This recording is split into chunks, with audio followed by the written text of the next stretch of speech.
Netherlands No. 2 Steve Holland forming a partnership with Gareth Southgate. The revolution did indeed start in Russia. It was over dinner in Sochi 12 months ago, two men talking football. Gareth Southgate and Steve Holland were on a month-long road trip that involved a punishing schedule of flights that took them backwards and forwards between Poland, where England's under-21 side were playing, and Russia, where the Confederations Cup was taking place. The conversation rarely diverted away from their first 8 months together as manager and coach of the England team. In great detail they discussed tactics, personnel, formations.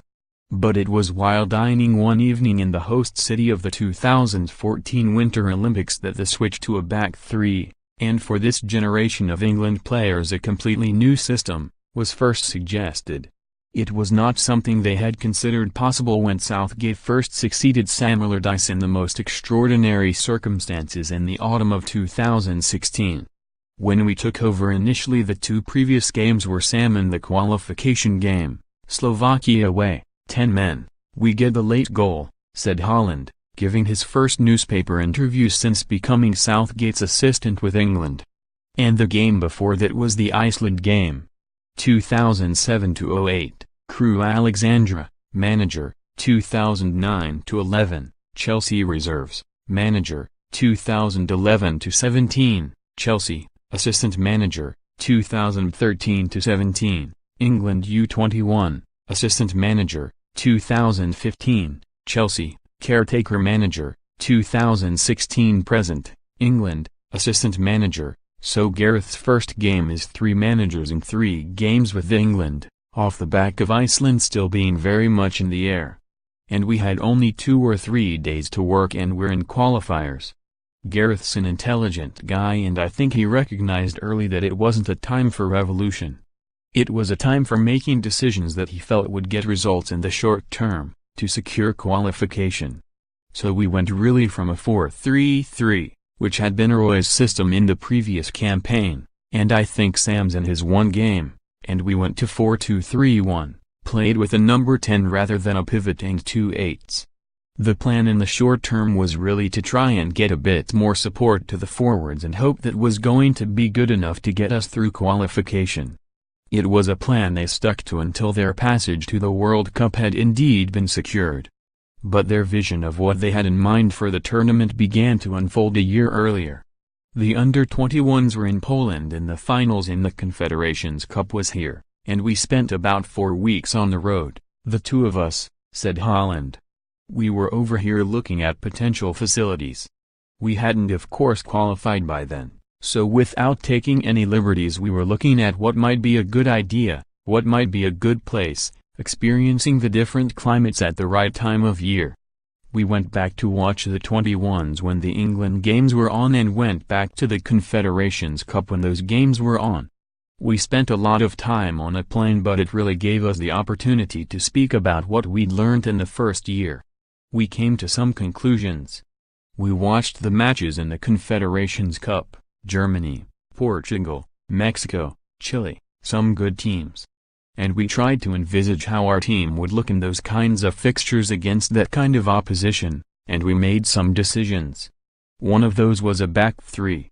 We had dinner in Sochi and that was more or less where it was named if my memory serves me right.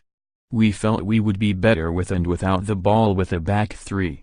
2009-11, Carlo Ancelotti 2012. Andre Villas-Boas 2012-13, Roberto Di Matteo 2013, Rafa Benitez 2013-15, Jose Mourinho 2015, Gus Hiddink 2015-16, Antonio Conte 2016, Gareth Southgate, England, sitting here in Rapino listening to the 48-year-old former Chelsea coach. It is easy to see why Southgate wanted Holland to join him in making the transition from the England under-21 side, where they were already working together, to the senior team. They are only 5 months apart in age but their journeys through football have been vastly different, injury cutting Holland's relatively modest playing career short and forcing him into coaching at 22 while Southgate played at the very highest level but has had limited experience as a manager. What the fa have. However, are two extremely intelligent people who seem to share a common view on how things should be done and how the game should be played. With their relative experience they are quite the combination.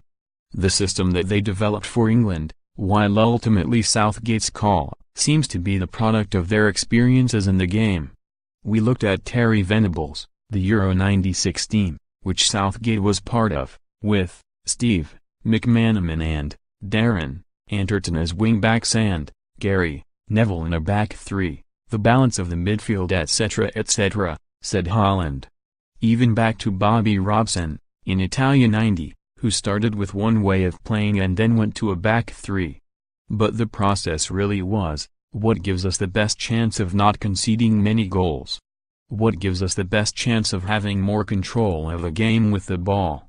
They were the two factors really. Also given the players that we've got, the type of players we have. That meant once we were going down that road, to fit one of those three positions, in a back three, you had to be a certain profile of player. It's been documented some players maybe are and some maybe aren't, but we were very clear if that's what we're going to do, being able to handle the ball to a good level is one of the criteria.